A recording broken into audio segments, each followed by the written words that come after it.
Vamos a dar inicio con la siguiente ponencia, por favor. Suplico a todos los presentes tomar sus lugares, por favor, su celular en modo vibrador, por favor, para que se vayan incorporando todos y cada uno de ustedes, por favor, para la tercera ponencia. Damos inicio, tercera llamada, comenzamos.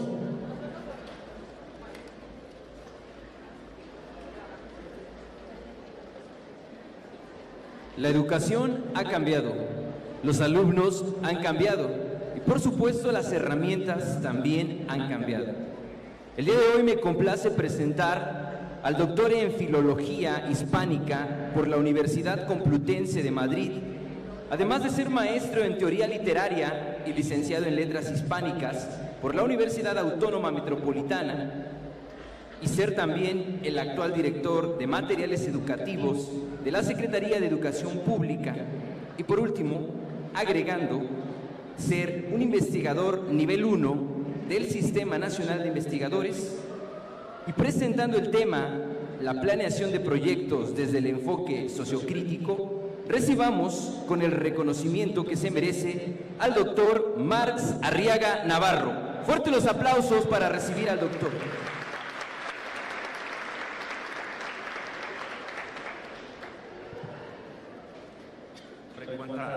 Cuánta formalidad y cuánta elegancia. Muchas gracias por la invitación. Antes de todo, gracias por invitarnos a platicar aquí con la base magisterial del Estado de México.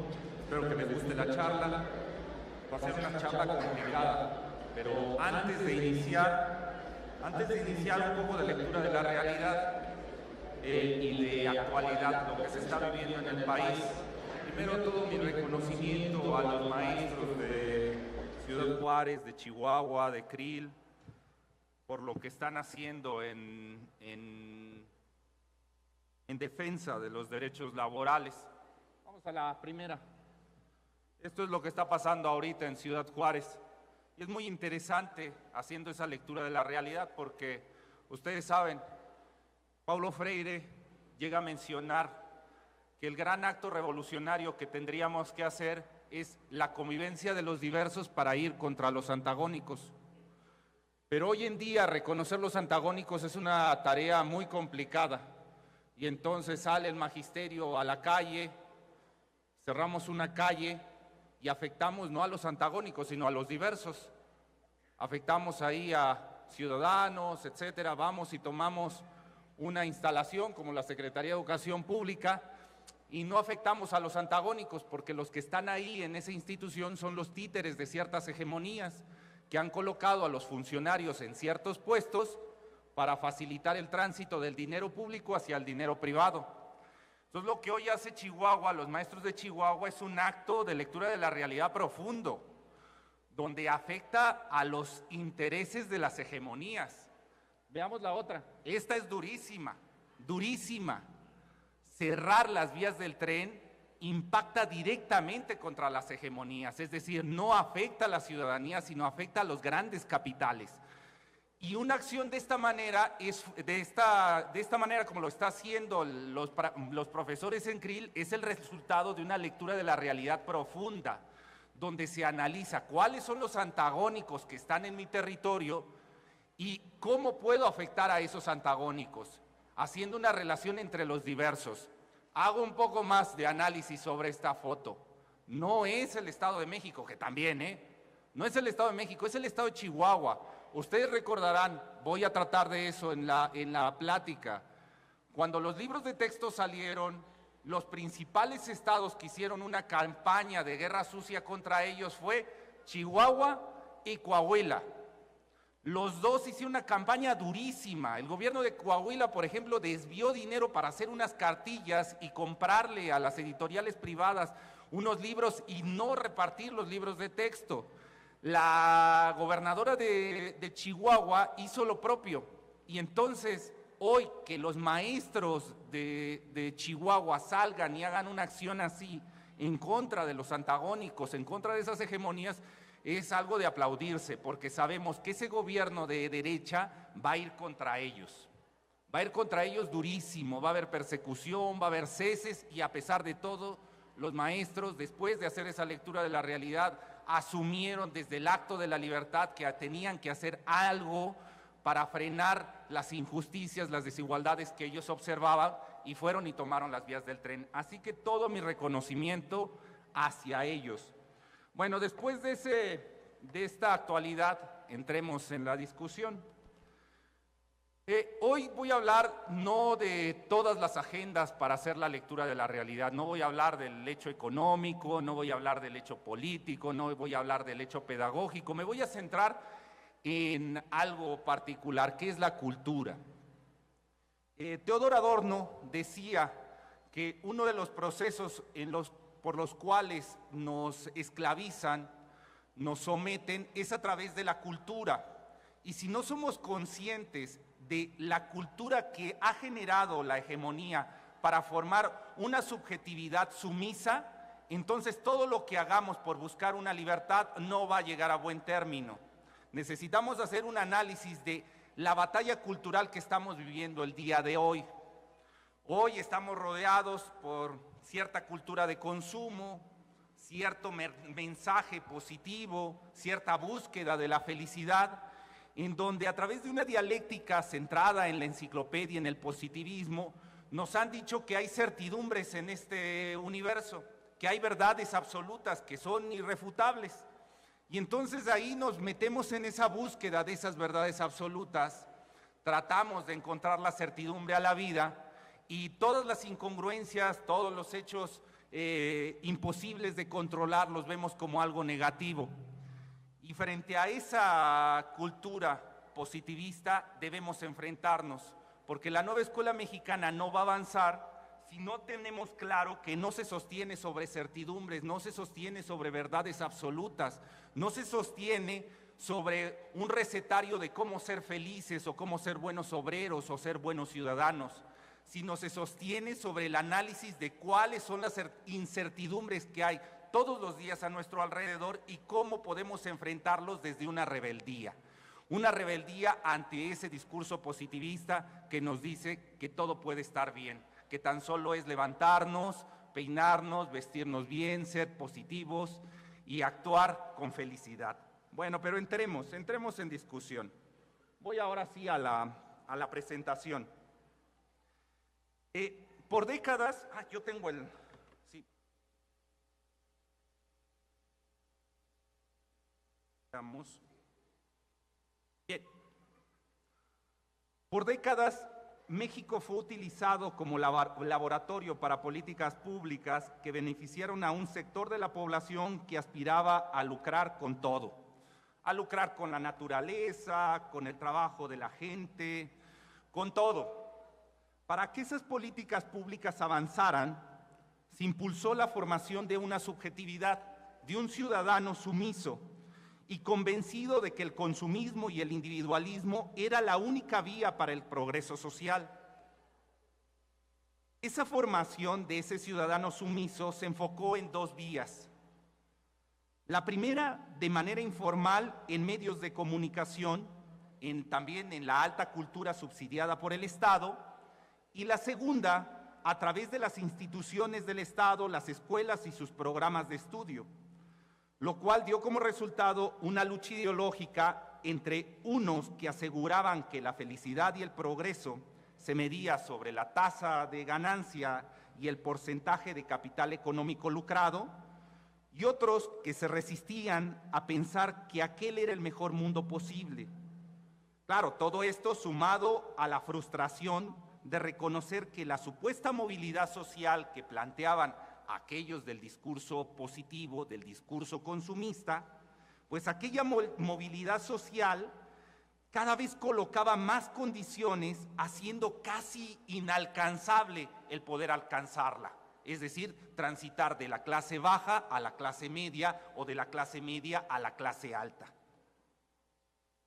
Primero se nos dijo, sé buen cristiano, heterosexual, ten buenos valores y buenos modales, y con eso vas a tener la movilidad social. Y ahí estamos, ¿no? Después se nos decía, termina la educación básica, construye tu hogar, tu familia, paga tus impuestos, respeta las instituciones del Estado, no vayas a tomar las vías del tren. Pero nada de eso fue suficiente. Nada de eso fue suficiente y la promesa de esa movilidad social se convirtió en un espejismo, en un mito. Y yo sé que algunos dirán que lograron algo, que tienen cierto sistema de bienestar, que tienen su casa, que tienen un coche, que les ha ido bien en la vida. Pero aunque algunos lograron algo pequeño, diminuto, algo nimio comparado con las grandes ganancias de la clase alta, la gran mayoría de la población caminaba a una pauperización aguda e inhumana.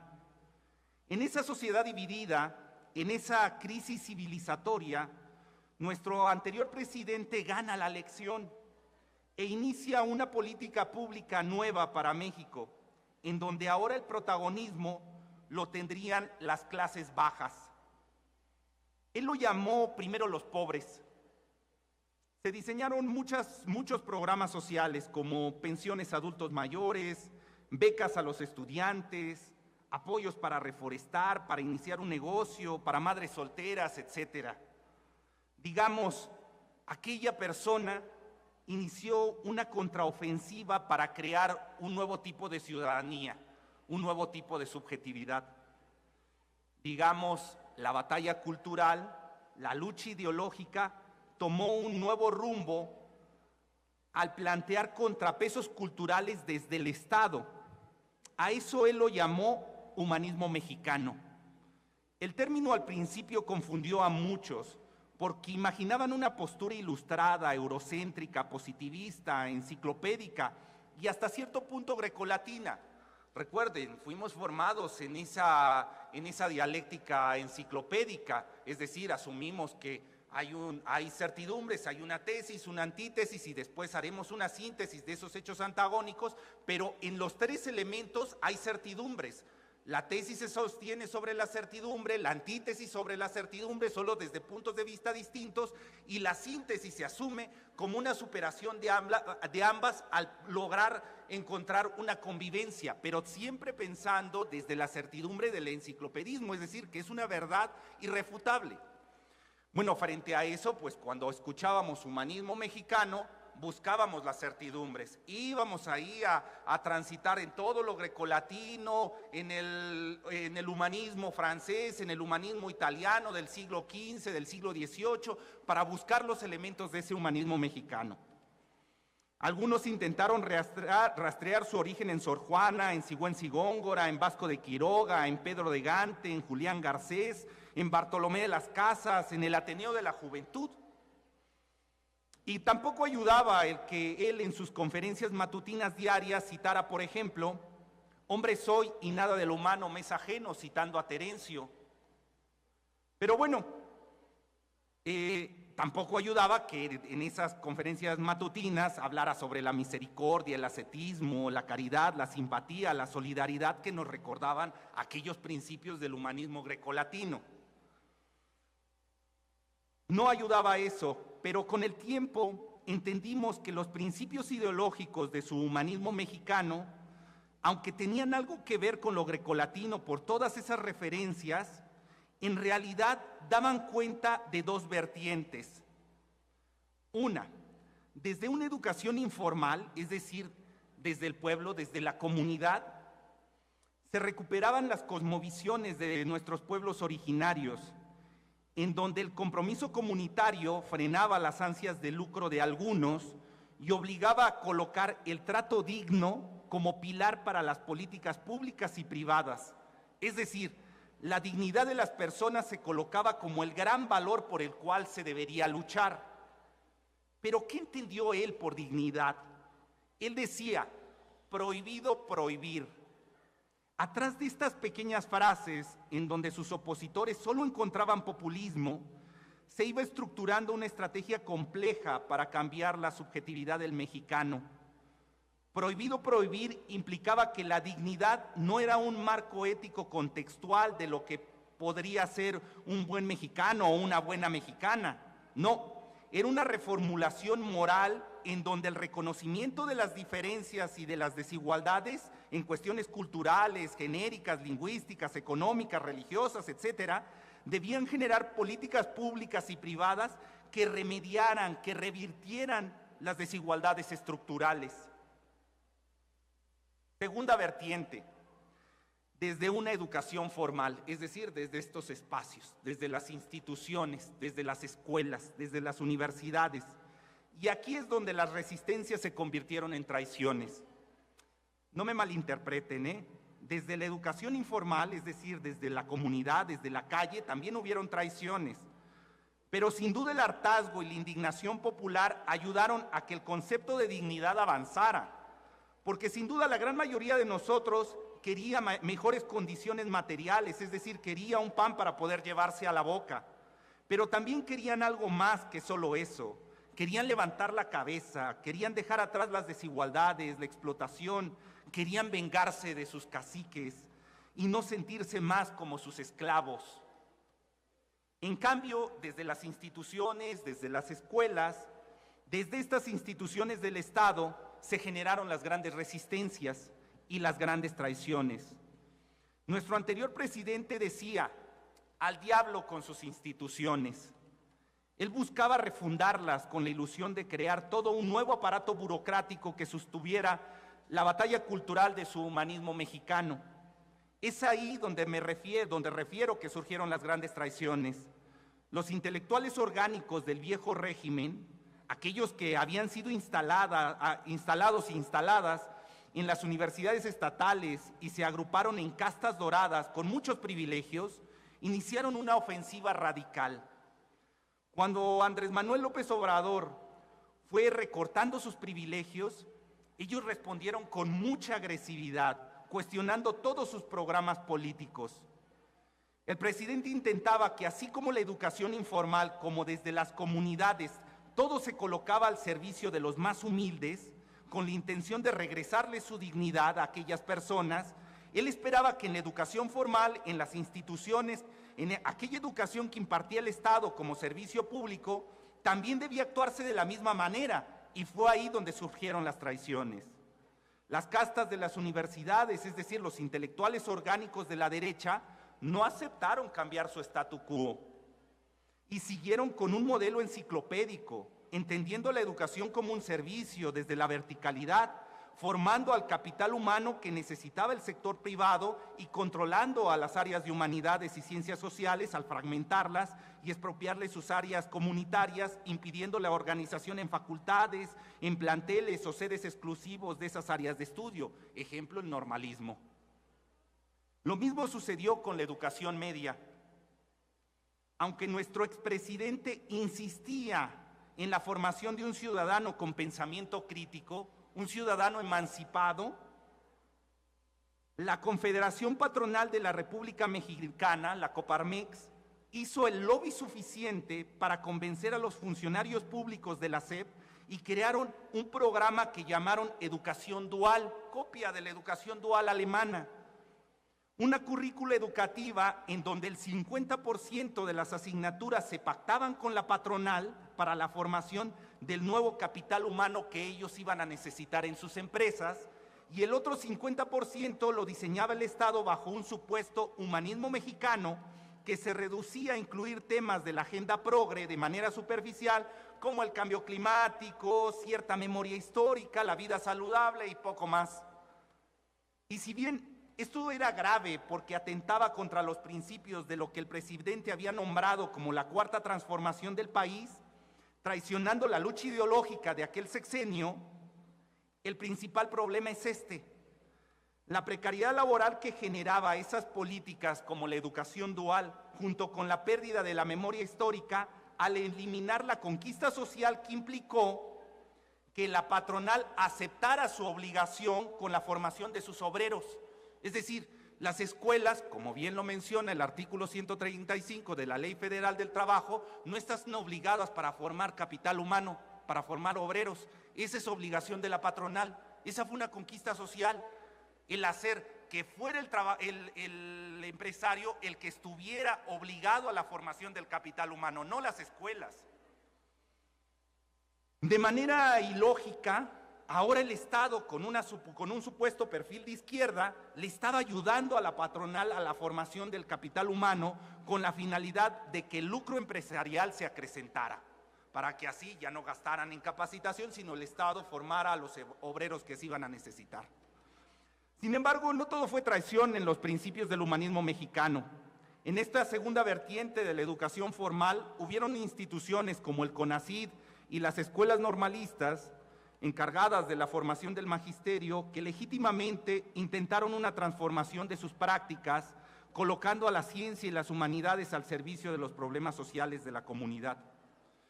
Políticas públicas como los PRONACES, los Programas Nacionales Estratégicos, demostraron que las instituciones de educación superior podían comprometerse con los problemas sociales y generar acciones para la búsqueda del bienestar común. Pero de todas las políticas públicas en la educación formal, en las instituciones, la que tuvo más influencia y se colocó como referente en la lucha ideológica que he descrito en las páginas anteriores, en esta lucha cultural, fue la Nueva Escuela Mexicana y sus libros de texto gratuitos. A grandes rasgos, el proyecto atendía a los principios del humanismo mexicano, colocando al centro a la comunidad, tratando con dignidad a los integrantes de aquellas comunidades, reconociendo sus diferencias y generando las condiciones materiales e ideológicas para contrarrestar las desigualdades estructurales de este sistema económico. Pero vayamos con calma.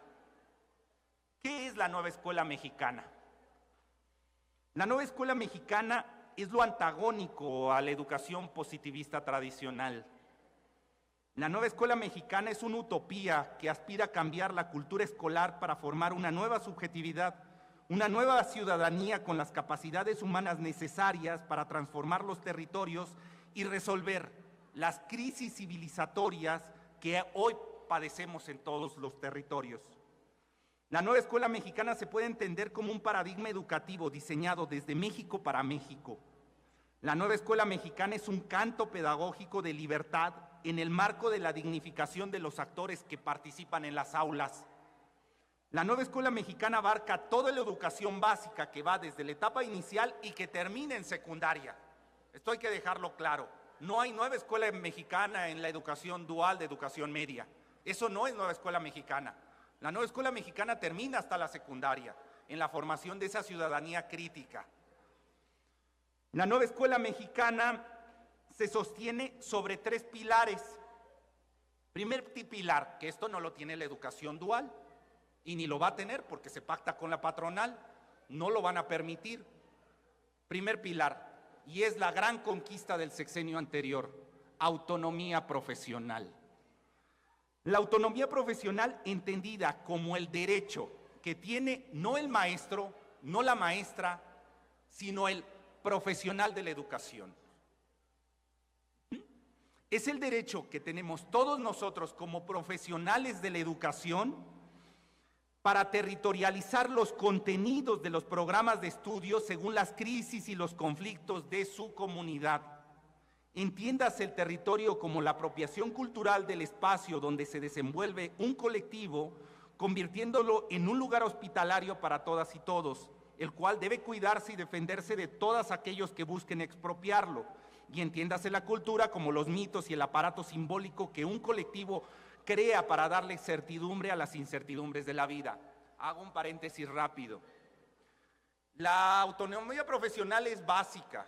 Si no nos asumimos como esos profesionales de la educación que tienen ese derecho, las campañas de homologación de currículas, de programas de capacitación en masa, de materiales educativos homogéneos, de la formación de una ciudadanía sumisa, homogénea, de un capital humano, van a avanzar.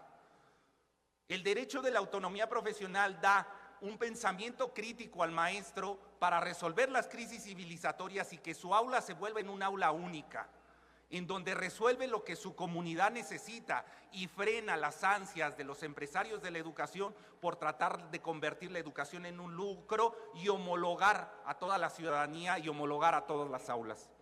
Segundo pilar, el codiseño.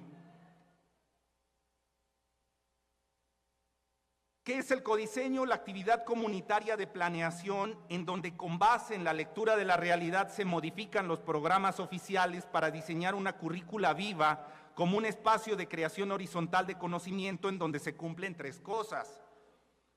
Hay una igualdad discursiva, es decir, ninguno en el salón se asume como que yo soy el que sé y ustedes los que no saben. Yo soy el que tiene la fórmula, la receta para una clase ideal y ustedes son los que deben aprenderla. No, hay una igualdad discursiva, porque no somos colectivo, somos comunidad. Y en la comunidad todos participan y los saberes de cada uno de los participantes de esa comunidad son valiosos y deben ser tomados en cuenta y deben de ser respetados y defendidos. Entonces, en esa búsqueda de creación de comunidad, de construcción comunitaria, la igualdad discursiva es fundamental. Si no tenemos voz, no podemos formar comunidad, solo podemos esclavizarnos y someternos a aquellos que sí tienen la voz y que se asumen como hegemonía, que se asumen como los que saben. Entonces, primer elemento, igualdad discursiva. Todos pueden alzar la voz y decir lo que creen desde su cultura, desde sus saberes, creen que es importante ser mencionado. Segundo, un conflicto generador. La comunidad se reúne para resolver crisis, no solo para verse de una manera superficial y entretenerse, pasársela bien. Los proyectos de la nueva escuela mexicana se sostienen sobre el reconocimiento a través de la lectura de la realidad de los conflictos, de las crisis. Entonces hay que entender que si no somos capaces de reconocer los conflictos, seguimos en ese lenguaje positivo, superficial de la educación tradicional enciclopédica. Seguimos buscando certidumbres a la vida, seguimos cegados, seguimos en el consumismo.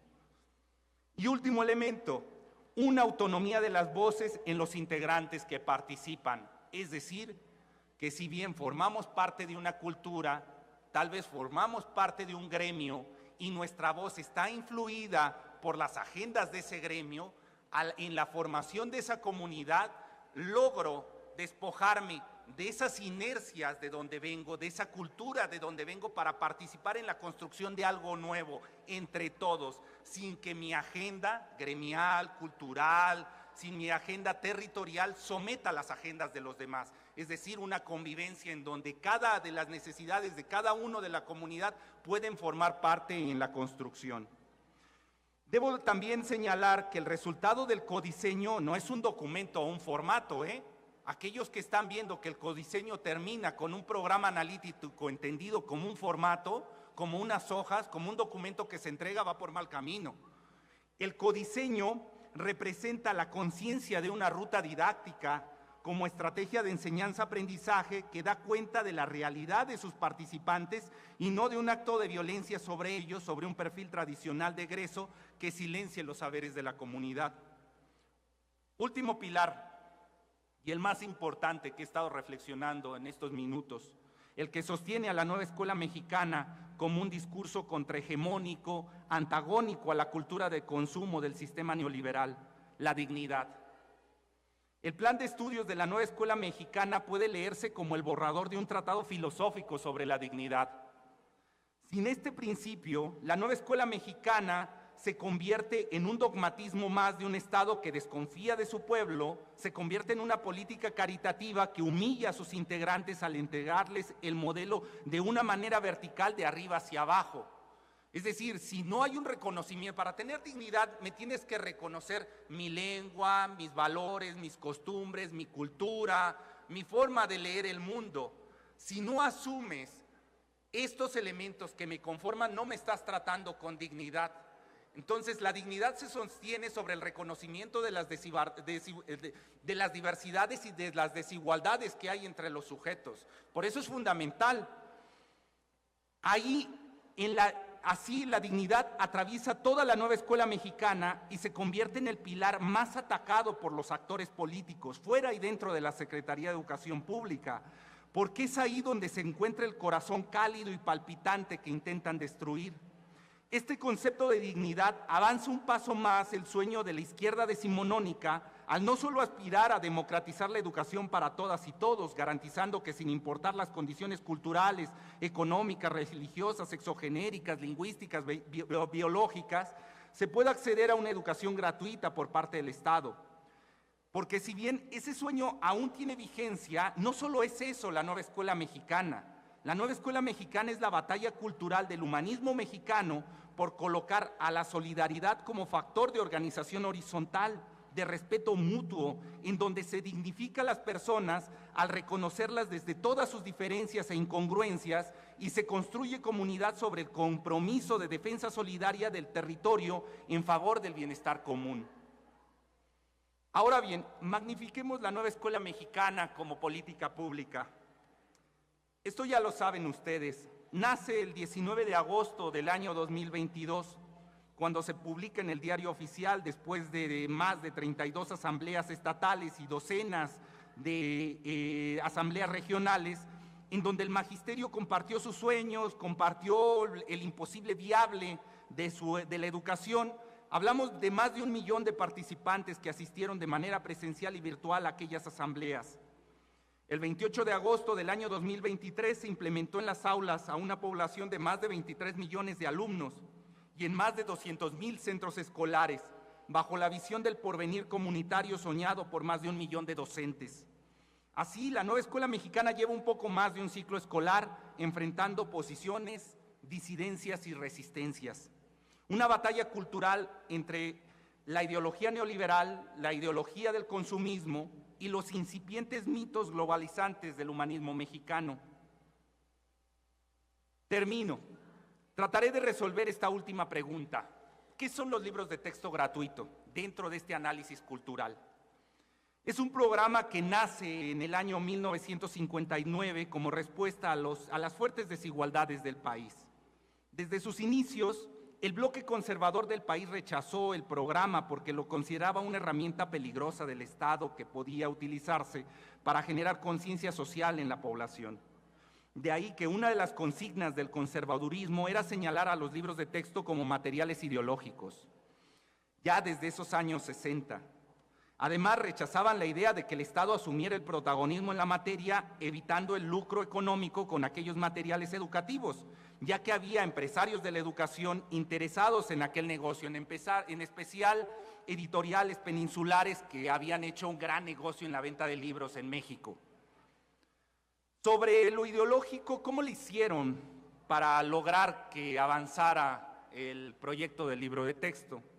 Bueno, pues sobre lo ideológico, el Estado anterior al humanismo mexicano, es decir, en los gobiernos del PRI y el PAN, lo resolvió pactando los contenidos y su abordaje a través de asociaciones civiles, partidos políticos, empresarios, la misma patronal, es decir, la Coparmex, la Iglesia e intelectuales orgánicos de derecha, por ejemplo, la Unión Nacional de Padres de Familia, el Episcopado, el Partido Político Acción Nacional y más recientemente Grupo SM, Castillo, Trilla, Santillana, Grupo Prisa, Mexicanos Primero, la OCDE, el Banco Mundial, el FMI, ahí lo ven.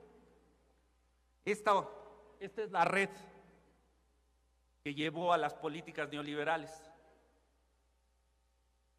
¿Cuáles son los temas que esta red defendía? Bueno, primero, ya se lo saben algunos, lo que le pesa a la derecha. Primero defendían la idea de una familia nuclear, es decir, para ellos solo entienden familia como padre, madre e hijo. Es decir, una abuela criando un nieto, eso no es familia. Un tío asumiendo la responsabilidad de formar a su sobrino, eso no es familia. Una madre soltera, tampoco, eso es familia.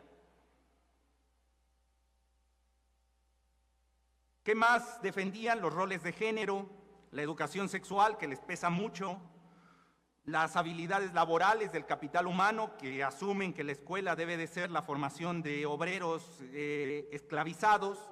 También defendían la identidad sexual, como solo la heterosexualidad. Defendían la tecnología y la democracia y la memoria histórica, sí, pero siempre bajo sus criterios de consumo. Ahora, lo segundo, el lucro económico de los libros de texto, ¿cómo se resolvió? Bueno, pues eso se resolvió con poderosos lobbies para controlar el presupuesto público destinado a los materiales educativos. Hablamos de una cifra aproximada de 3.500 millones de pesos que año tras año se daban para el tema y que en los últimos años se repartía entre 4 editoriales, Grupo SM, Grupo Trillas, Santillana y Castillo. Estos 4 se llevaban cada año 1.500 millones de pesos.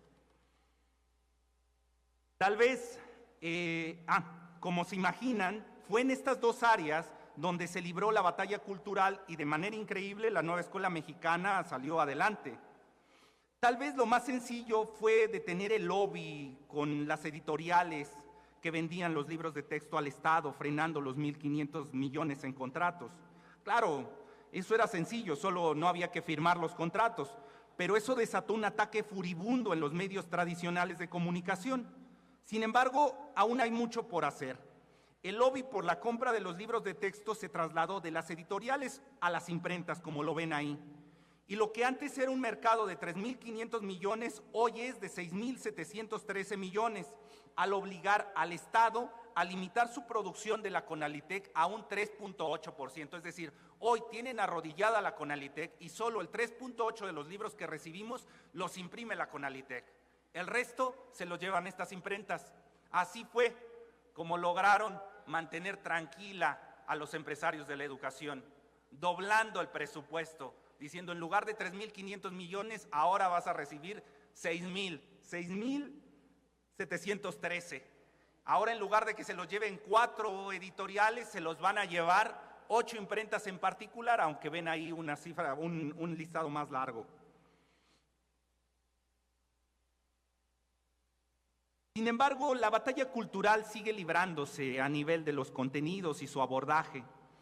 Hay que ver lo que hemos tenido que avanzar. El primer prejuicio ideológico que se confrontó fue el siguiente. Los maestros frente a grupo en la educación básica no tienen la formación para diseñar un plan de estudios, sus programas y el material educativo acorde. Ahorita voy a poner un ejemplo, pero esto es casi una cita textual de lo que le escuché en voz de un subsecretario de Educación Media decir del magisterio en educación básica. Él decía, este es el prejuicio instalado y al que tuvo que atender los libros de texto y la nueva escuela mexicana, pero en especial los libros de texto. Decía el compañero, mira Marx, el magisterio de básica es capaz de tomarte una calle, de tomarte las instituciones, de tomarte una vía del tren, pero una idea de pedagogía, una idea sobre un libro de texto, una actividad, un material didáctico, imposible que lo hagan. Pero no lo escuchemos en este parafraseo que estoy haciendo del subsecretario de Media en época de López Obrador, sino escuchémoslo del lado de ellos. Lo resumo de una manera muy simple. Los libros de texto en México van a manipular a la infancia mexicana para que su ideología vaya de acorde con el franquismo, el nazismo, el comunismo soviético y el socialismo venezolano. No hay nada más que explicar. No están hechos por expertos en cada materia, por gente que tenga conocimiento en cada materia, sino está hecho por 1.800. Estamos hablando 1.882 personas que participaron en los nuevos contenidos, que es un misterio quiénes son, y que existe un contrato de confidencialidad de 5 años para el contenido de estos mismos, o sea, para que ellos no puedan hablar de este tema. Es gravísimo, Gonzalo, porque ahí sí es meterle a los niños, a la infancia mexicana, de primaria, de todo primaria, de libros de texto, una ideología comunista como la venezolana, como el franquismo, como el nazismo, como el comunismo soviético. ¿Observan la lucha cultural? ¿Observan los prejuicios instalados? Aquellos 1.800 personas que no sabía quiénes, que para ella eran unos nadie, unos ninguno, los ninguneados de aquel proyecto eran los maestros frente a grupo que estaban participando en el diseño de esos materiales educativos.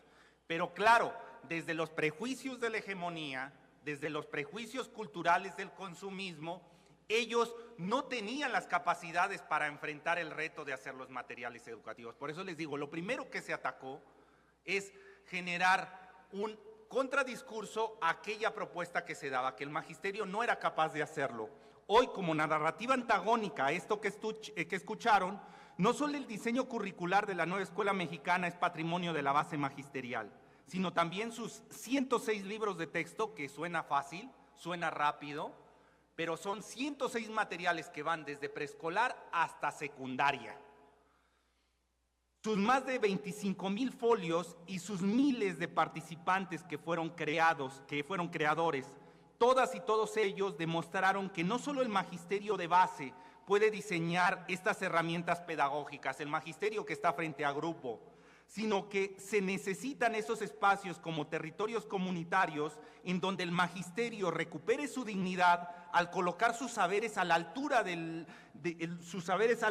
la propuesta del Estado y de las hegemonías que buscaban la consolidación de cierta subjetividad afín a sus ambiciones de control. Se preguntarán, ¿cómo se diseñaron esos libros de texto? Bueno, se diseñaron por convocatorias abiertas que asumían como fin generar comunidades de aprendizaje desde la dignidad, reconociendo sus diferencias en un plano horizontal, sin hegemonías, sin asumir que unos saben y otros debían callar. Pero bajo el concepto, pero por medio de una convocatoria abierta que asumía como fin generar comunidades de aprendizaje desde la dignidad, reconociendo sus diferencias en un plano horizontal sin hegemonías, bajo el concepto de demodiversidad, es decir, territorios horizontales de creación del conocimiento. Pero tal vez la pregunta más interesante es, ¿cómo los libros de texto han generado un movimiento contracultural en la educación mexicana? Y yo sé que algunos dirán que soy un exagerado, que los libros de texto no generaron ningún movimiento contracultural, es más que ni lo estamos utilizando, que no se están usando, que yo sigo con una educación tradicional, que yo sigo asumiendo el salón de clase desde una posición de verticalidad donde yo soy el que sé y los estudiantes son los que van a aprender de una manera sumisa, donde yo sigo asumiendo la escuela como un servicio público donde el padre o el ciudadano manda, y si el ciudadano hoy dice que se va a dar clase de inglés o clase de tecnología o clase de valores, ahí va a ir el maestro con la cabeza agachada como servidor público a dar el servicio que cree la ciudadanía que se merece. No, la cosa no va así. Somos profesionales de la educación y no hacemos lo que queremos, sino lo que debemos. Y sabemos que si la crisis civilizatoria hoy nos obliga a enfrentar el reto de la violencia, aunque quiera la ciudadanía decir que estemos dando robótica o tecnología o inglés, asumimos el reto de hablar de las injusticias, de las desigualdades, de la inseguridad, de las violencias de género. Asumimos las crisis que hay en nuestros territorios. Ya voy terminando. Les decía, si es un movimiento contracultural, esto es increíble. Un maestro que después de ver los libros de texto, de ver el plan de estudios, decide tatuarse su cuerpo y ponerse, esta es la primera marca que se hizo. Después se fue colocando las portadas de los libros de texto. Hasta ahí ha llegado esto. El proyecto de los libros de texto descubrió la cara más déspota del bloque conservador mexicana. Escuchemos.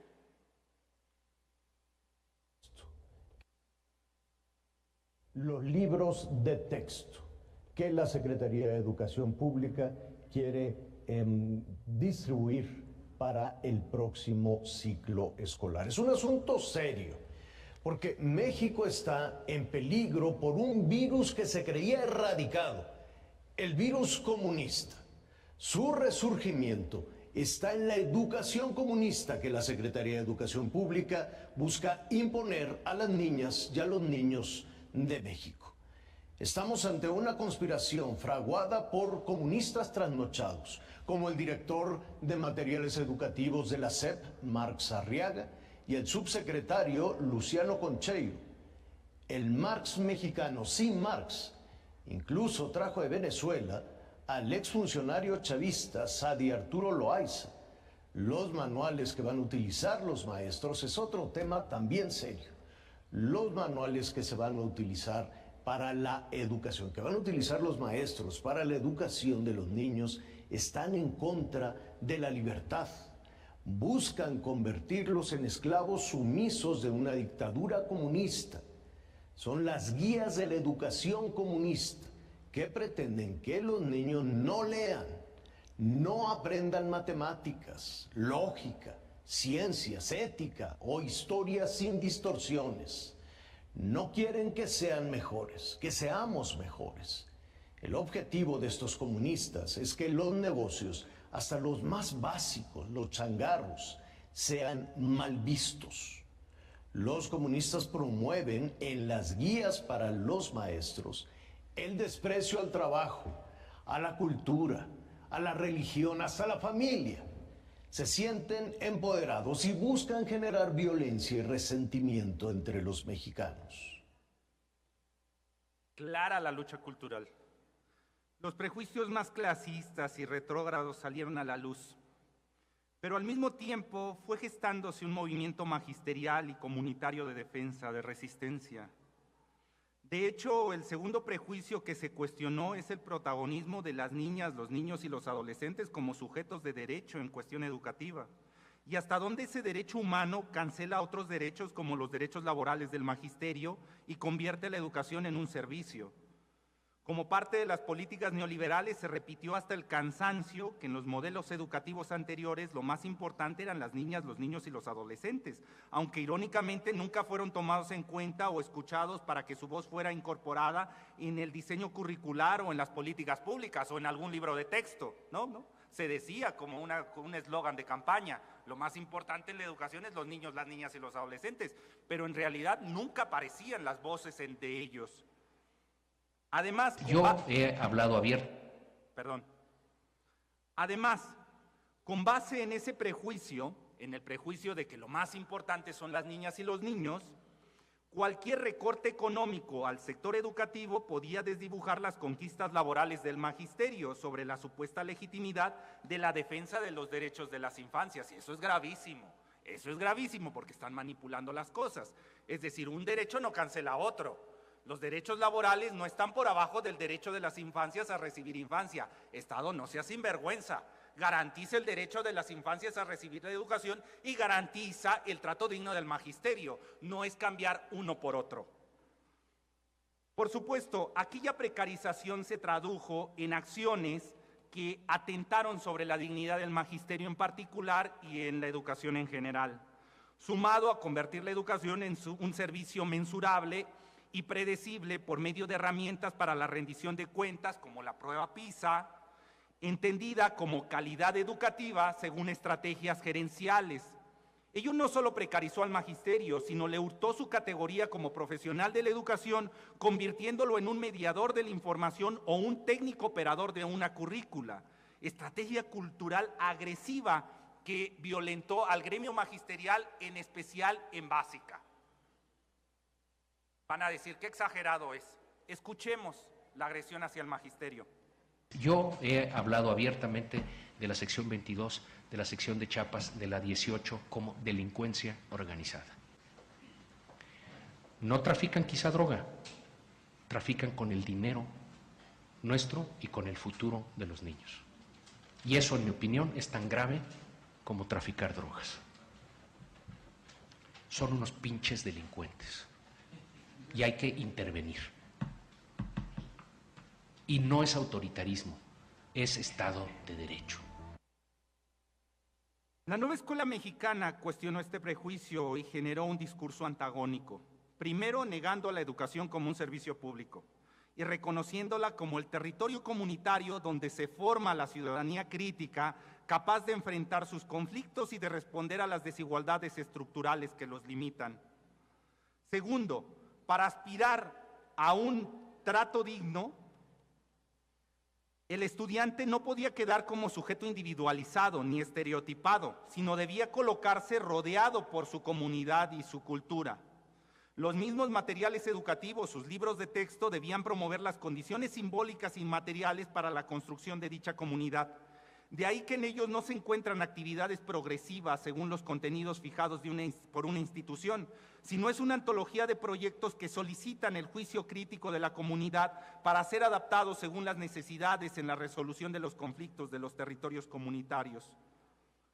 En conclusión, para que este sistema cultural, este sistema económico, este sistema político y sus privilegios se mantengan, se requiere de la formación de un tipo de ciudadanía que acepte aquellas injusticias como algo normal. El proceso de domesticación de aquel ciudadano puede ser largo o corto, dependiendo de sus condiciones materiales que lo rodeen.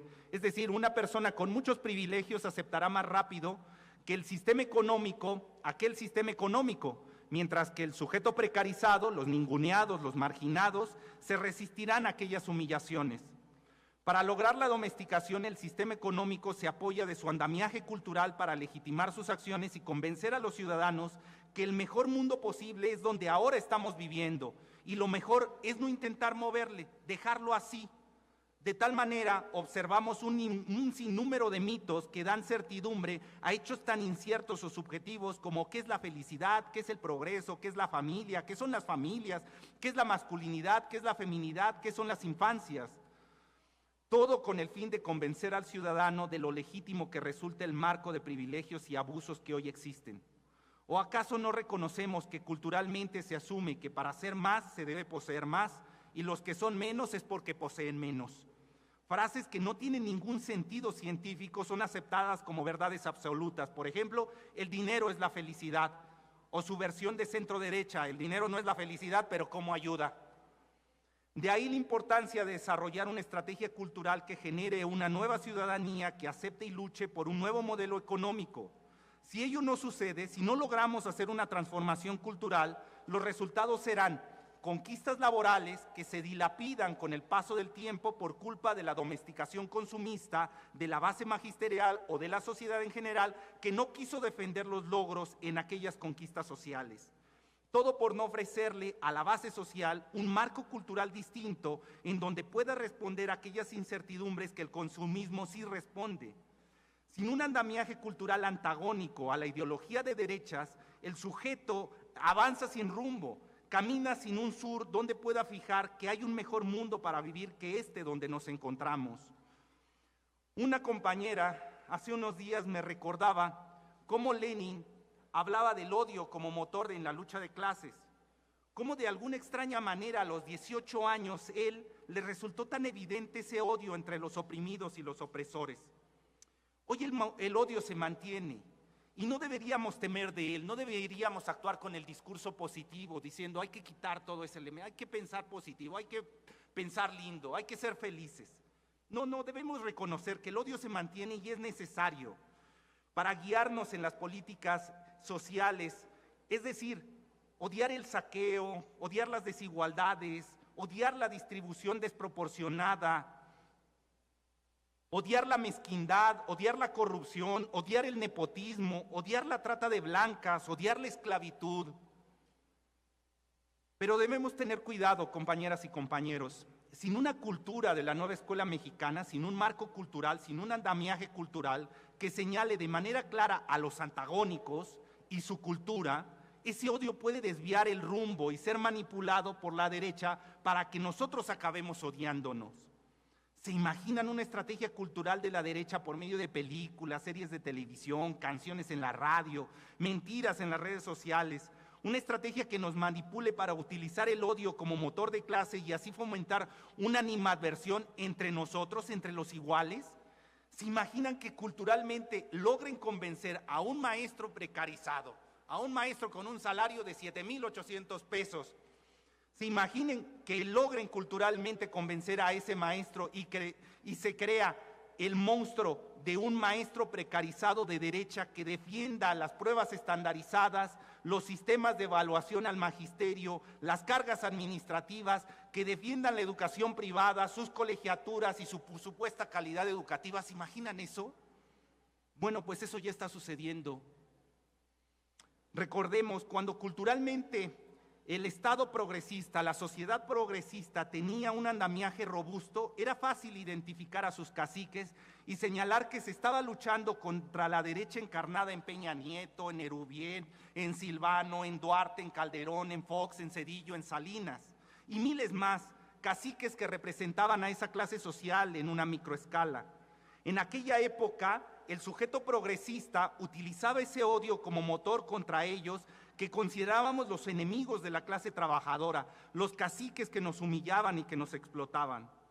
Pero ahora, este nuevo progresismo, este gobierno que está al frente, ahora que somos gobierno, que aparentemente tenemos el poder, aunque en algunos niveles, en especial en las esferas burocráticas, siguen siendo los mismos, seguimos operando con las viejas estructuras heredadas del prianismo sin querer refundar sus instituciones, bueno, pues ahora que la izquierda está en el gobierno, el odio no desaparece, sigue ahí, pero dirigido ahora entre los iguales, entre aquellos que pensamos diferentes, dirigido a ese magisterio que lucha por una dignificación. Hoy, tristemente, vemos que no se ataca a los verdaderos enemigos de clase, sino que se ataca a aquellos que generan un riesgo, un peligro, una rivalidad, como si ya hubiéramos derrotado a la derecha o a sus enemigos reales de clase, a los antagónicos, y ahora pudiéramos perder el tiempo en dogmatismos. Así, compañeras y compañeros, no queda más que recuperar nuestro rumbo, recuperar nuestro sur, recuperar las luchas y los principios como la nueva escuela mexicana, y sus libros de texto gratuitos, volver a analizar cada mito de la cultura consumista, fijando otro que lo contrarreste, que le plantee cara y genere un marco ideológico posible antagónico al consumismo y a la derecha. Entender que la lucha cultural y el odio no es contra el Estado, sino es contra aquellas instituciones heredadas, contra el crimen organizado, contra los operadores de la corrupción, contra los funcionarios corruptos, contra los sacerdotes pederastas, contra la trata de blancas, contra los empresarios, contra los caciques, contra las transnacionales, contra los bancos, contra sus medios de comunicación, contra sus fondos buitre, contra sus ejércitos, contra su educación y, por supuesto, contra su cultura. Entender que ustedes no son simplemente un actor, un maestro, un servidor público más en el sentido capitalista. No somos un servidor público más, sino somos los actores políticos que generarán las condiciones simbólicas y materiales para que se pueda desarrollar la virtud revolucionaria de la convivencia de los diferentes para la lucha como los antagónicos, como lo soñó Paulo Freire. Bueno, muchas gracias, compañeros, que tengan bonito día.